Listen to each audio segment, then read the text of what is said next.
It's time for From the Shortgrass, presented by UAMS Health, Orthopedics, and Sports Medicine with Trey, a golf podcast for those who love golf, struggle with golf, and just like to enjoy the outdoors and fellowship with friends, all while chasing a ball around, trying to put it in a 4 1/4 inch diameter hole. From the Shortgrass is presented by UAMS Health, Orthopedics, and Sports Medicine, and brought to you by Stevens Incorporated, an independent financial services firm with the freedom to focus on what matters most. By Beechwood Hospitality, we partner with you to deliver high-yield results by managing, developing, and investing in top-quality hospitality assets. And now, from the Shortgrass, here's your host, Trey. Welcome to another edition of From the Shortgrass, presented by UAMS Health, Orthopedics, and Sports Medicine. I am your host, Trey. UAMS Ortho Now is now open at the Orthopedic and Spine Hospital at UAMS Health.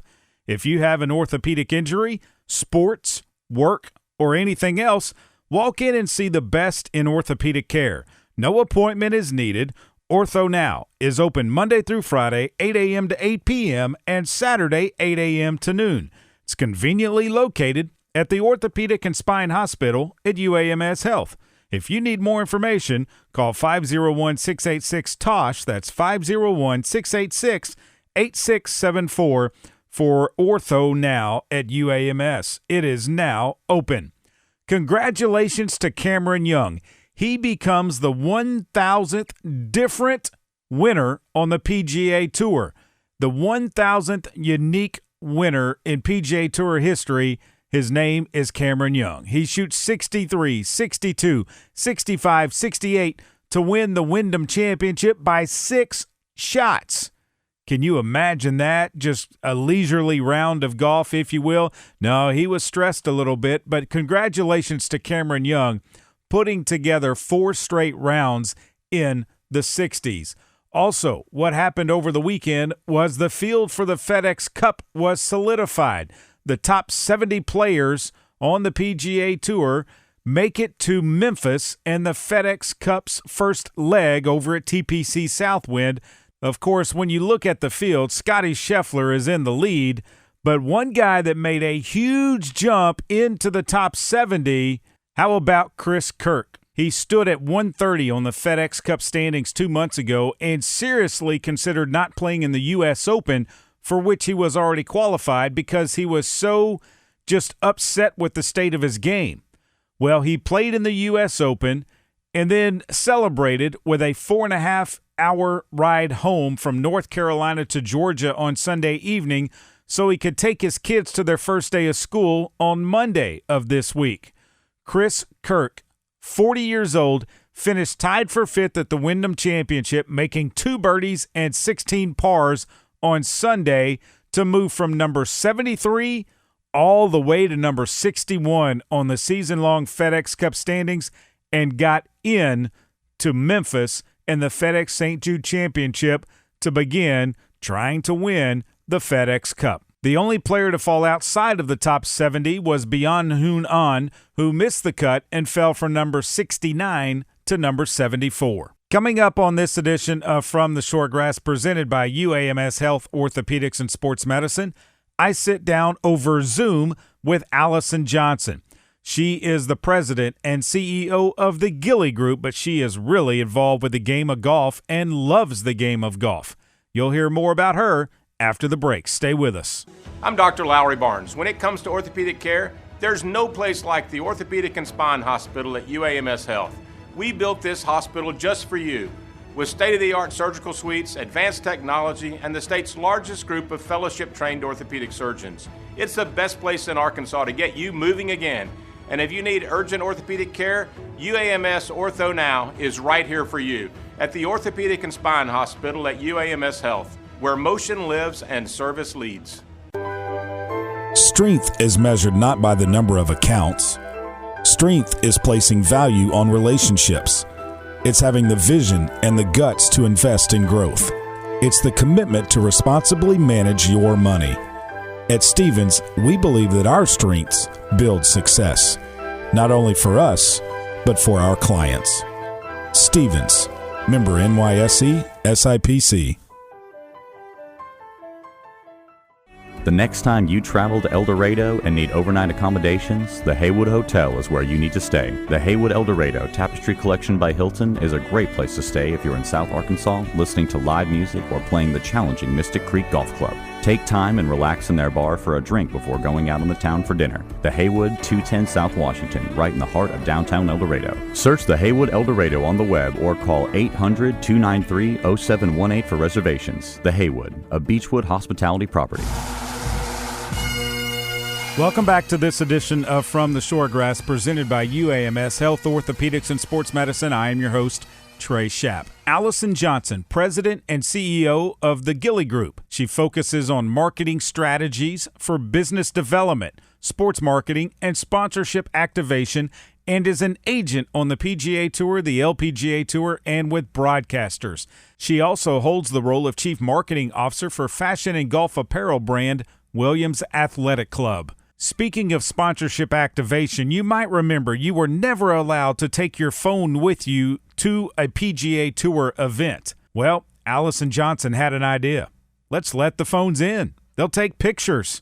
And that's where it all began. She did it at a Wyndham Championship on the PGA Tour. Her and her team pulled it off. That was all before she launched the agency in 2015. She was Senior Vice President of Marketing and Communications for Wyndham Worldwide for 8 years. She has a bachelor's degree from Syracuse University and a master's in kinesiology from Temple University. She has served on the corporate advisory board for the Master of Arts program in Corporate and Organizational Communication at Fairleigh Dickinson University, the AJGA Foundation Board, and the Board of Directors for the New Jersey PGA Section's New Jersey Golf Foundation. She currently serves on the Board of Directors for the New Jersey Golf Association. On the tee, Alyson Johnson. Alyson, thanks for joining me on From the Shortgrass. So do you remember the first time you fell in love with the game of golf? I would say I liked golf. I played around with golf for a long time, but I really fell in love with golf. My first job out of college working for New Jersey State Golf Association and really seeing the business side of it and the behind the scenes. And I just was so fascinated by it. And so I would say I fell in love with the whole industry at that point. And seeing the business side of it, when Tiger Woods came along, is that when, if you look back at history, that it really took off?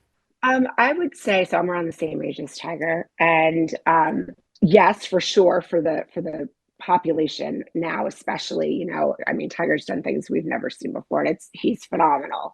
I think he opened a lot of doors. I think he opened a lot of eyes. But there's so many different great storylines now too. And so I think the industry has just continued to grow and shift and change, which has been exciting. COVID, though terrible for obviously a lot of different reasons, was a real game changer for our industry. It kind of gave us that pause and everybody was like, okay, what's going to happen next? And we just saw the floodgates open and people flock to golf because that was really all that was accessible for a while for a lot of people. And so everybody kind of took inventory as to, great, all these new people are coming in the space. How can we keep them here? Right? Because we see that a lot. People come in and they dabble and they play and they don't seem to stay because it takes a long time and it's not as accessible and all of those reasons that we all know. Daylight is an issue. There are some things that we just can't change. And so I think the industry continues to grow, and Tiger was certainly a big part of that. But there are a lot of people doing a lot of great work to keep that momentum going. When you talk about the fact that obviously there are some things you can't change, but then there are some you can. And I think the USGA has done a good job of, when it comes to like handicapping, they now allow you to handicap based off of a 9-hole score instead of 18. And I think that's them trying to adapt and bring more people in. Would you agree with that? I do agree with that. I think that we need to take it a step further.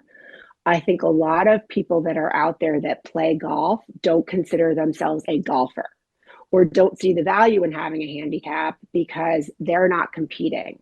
And so I think part of it is really educating people on how we want them in the fold of the official handicap and all that kind of good stuff, not just because we want them to compete, but because we want them to understand the game a little bit better and maybe find a different way to play and all that kind of good stuff. But there also needs to be a space in the industry for people who don't have that interest. You don't have to have a handicap in order to be a golfer. You don't. You go pick up a club and you go to your local Top Golf or driving range or whatever. My hope in the industry is that those people can start to identify as golfers, because once you identify as a golfer, your mindset changes, right? And so you start to enjoy the game a little bit more, and you don't feel so much like an imposter, which I hear a lot from women and juniors. And so I think those things need to still shift. So I think we're doing a lot of great things in making it easier for sure. I think there is still a long way to go. I want to dig into some of your background, how you got to where you are today, obviously, with golf being a major role in that. And looking back at the Wyndham Championship, you were innovative there. I mean, that was the first PGA Tour event that allowed cell phones in. And now that's all you see at a golf tournament now sometimes is cell phones. Everybody's got a different video. I mean, you go back to the US Open and JJ Spawn's putt, there are some that captured it just perfectly where they were that the NBC cameras weren't able to capture. I mean, that's innovative, right? I know. And you came up with that. It was innovative, and it was great, and it was a lot of fun. And now I'm like, damn, I wish we didn't do it. When I go to Augusta and no one's got a phone, it's a different vibe. Yes, I wish we didn't have phones as much as we do, but that was a great way for us. I oversaw the marketing and all that kind of good stuff at that event, and the on-course activations. And so we were the first to come up with a social campaign. And for us, it was so important.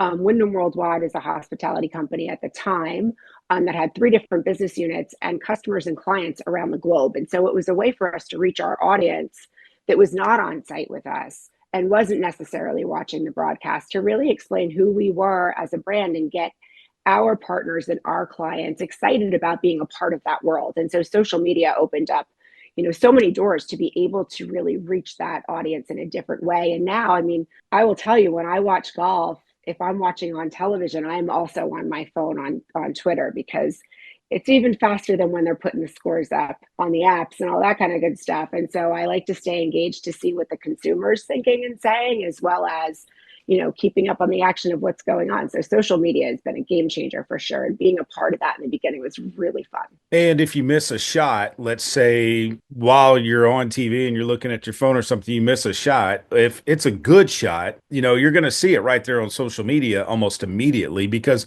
people are posting that. Absolutely. Yeah. And then it's like all you can see in your feed. You're like, all right, what else? It's so funny that you don't miss anything if you're on social with golf, for sure.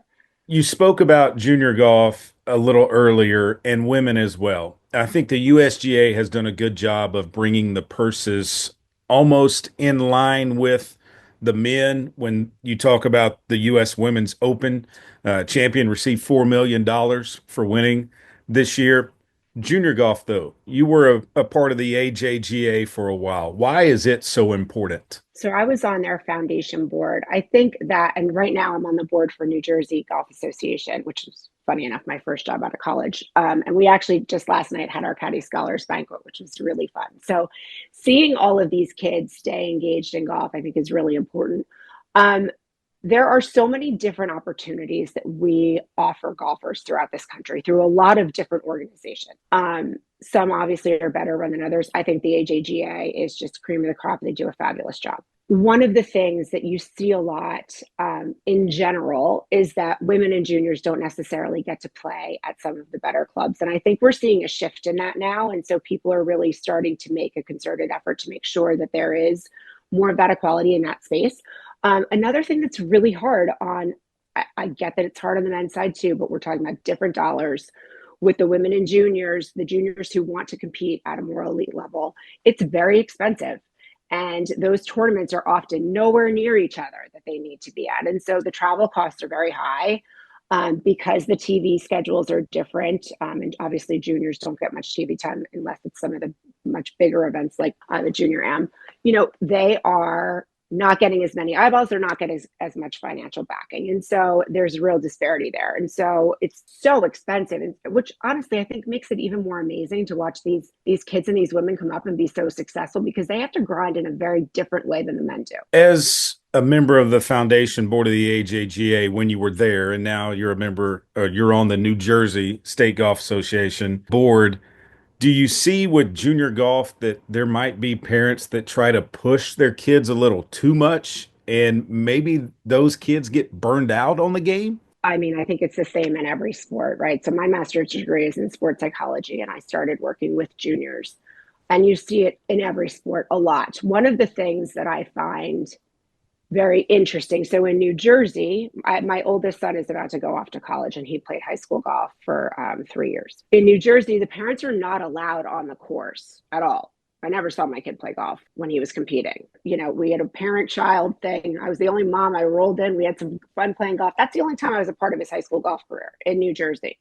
We spent the last 2 years in Florida, and he was like, "Hey, aren't you coming to my matches?" And I was like, "What are you talking about? You're allowed to?" He's like, "Yeah, all the parents are here." I was like, "Oh my God, I'm on my way." And I got there and I thought, I am never coming back again, because these parents don't shut their mouth, and they're chirping and they're talking to the other kids that are not theirs. And I'm thinking, oh, nope, I should not be here, because you should not be talking to my child while he's competing, number one. And you shouldn't be telling your kid the rules while he's playing in a tournament either. So I didn't go back, because I was like, this probably isn't for me. So I think that parents tend to get a little more involved than maybe they should. Oftentimes at events that I've been at, you know, the kids are kind of like shooing the parents away. And I think that that's hard. You know, my daughter's a hunter jumper equestrian, and I'll tell you what, I said, I don't know what's going on, but I'm like, I find myself, you know, saying things to her from the side of the ring that I probably shouldn't, but it's hard when it's your kid, and I get that. It would be helpful if there were set rules as to what those parameters are across the country when it comes to official events for juniors. And I think parents really just need to take the cues from their kids. If their kids are not passionate about it, they're going to stop playing. Back in the day, it used to be like 80% of kids would drop out of sports by age 13 because it wasn't fun anymore. And that is a crime. We don't want to see that in golf. We want these kids to have a long-term career in it, and whether they step away for a while because they lost the passion or the drive, or that's just not their focus, we want them to come back. On the professional side, golf is just, it opens so many doors, as you know. It's important to have being able to talk and play golf in your bag, right, when you're a professional. And so we don't want to lose these kids because their parents are making this not an enjoyable thing. So it's hard as a mom. I get it, but it's important to give your kid that space. How has being able to play golf helped you in your professional career? Tremendously. Everyone's always like, "What's your handicap?" I'm like, my 3 children.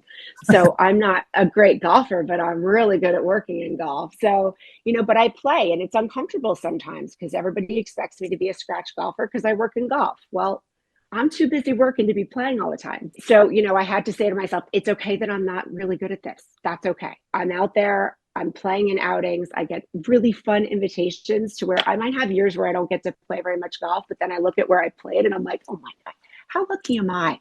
Right. And so not only has golf helped me from a professional standpoint with meeting other people and getting exposure and understanding what's going on from the player perspective, from just the average golfer who's going out on the weekends, but also it's taken me to fantastic locations and I've had experiences I never would have had without golf.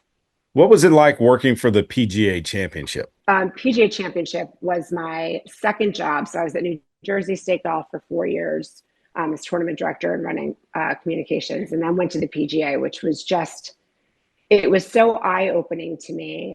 We were at Baltusrol, which obviously is a phenomenal club. The no branding was amazing.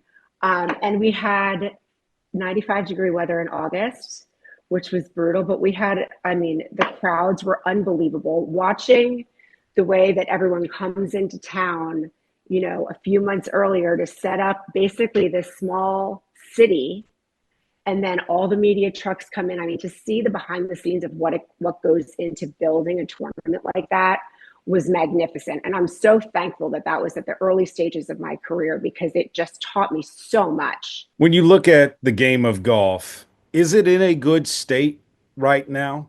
Is it in a good place? I think golf is in a great place right now. I think one thing that needs to happen is we need to stop airing our dirty laundry. People do not need to see the bickering and the behind the scenes infighting and all that kind of stuff that's gone on the last few years in professional golf. They don't need to be a part of ongoing year-long conversations on, are we rolling back the ball or not? These are not things that the golf community should be concerned about. And I don't think that it should be public discussion. This is the business side behind the scenes. I think it looks messy and unprofessional when everybody is airing their dirty laundry over. I just think it's unnecessary. And it makes us look tone deaf to what is going on in the rest of the country.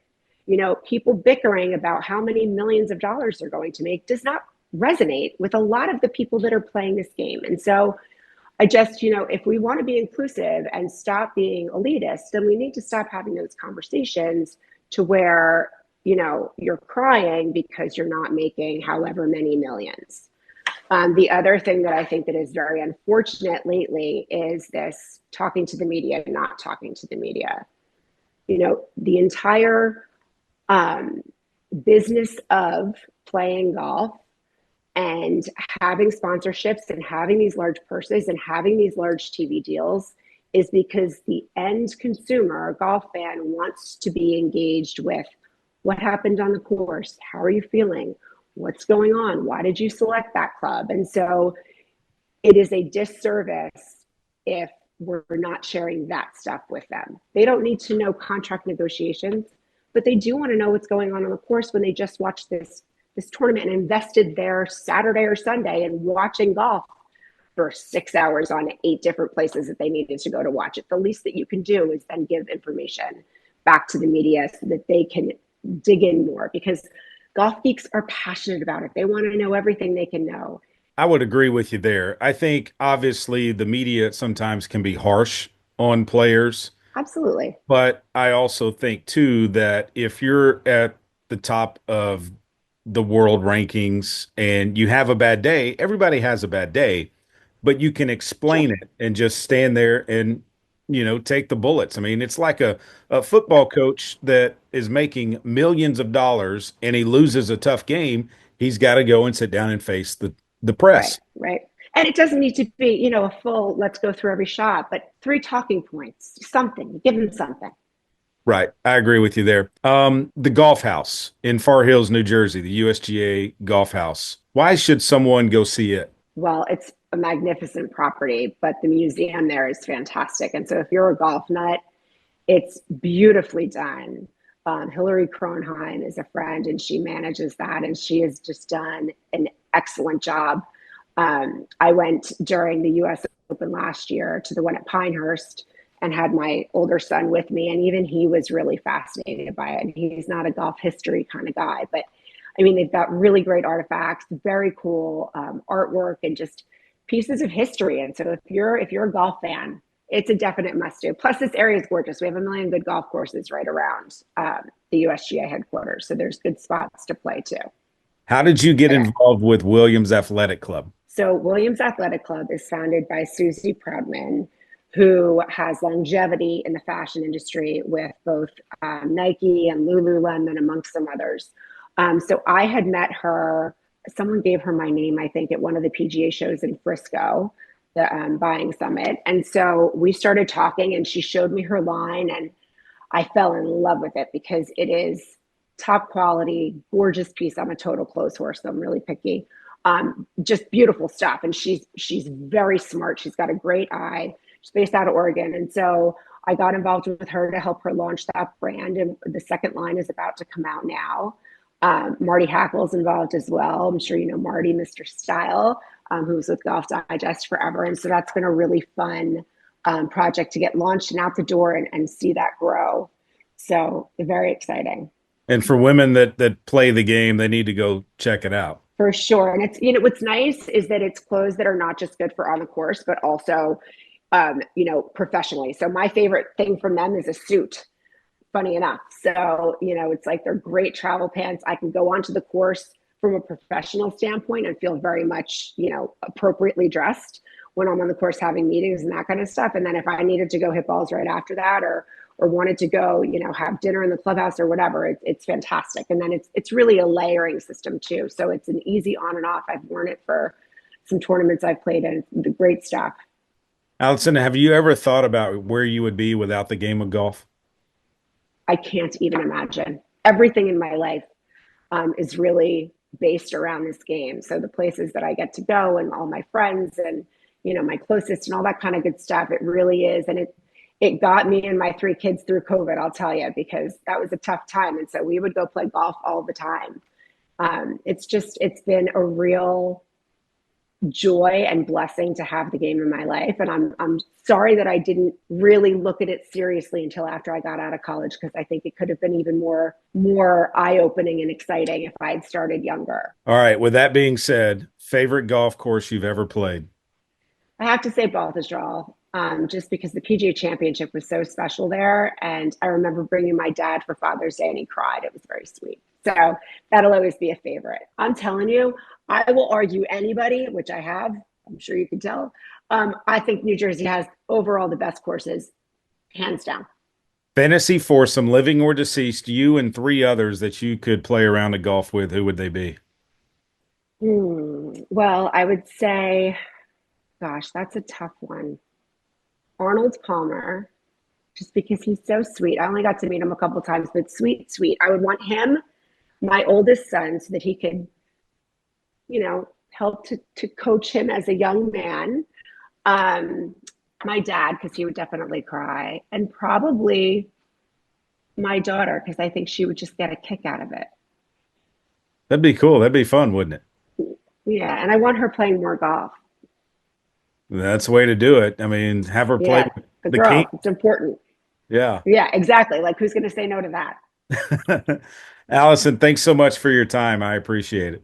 Thank you. I appreciate it too. It's nice chatting with you. From Central Arkansas to South Arkansas to Northeast Arkansas, across the state to Northwest Arkansas, you will find a Beechwood hospitality property. From the Haywood in El Dorado to the Hilton Garden in Jonesboro to the Doubletree in Bentonville and the Staybridge Suites just south of Baum-Walker Stadium, Beechwood Hospitality has a room for you. Beechwood Hospitality is the leader in hotel property management in the state.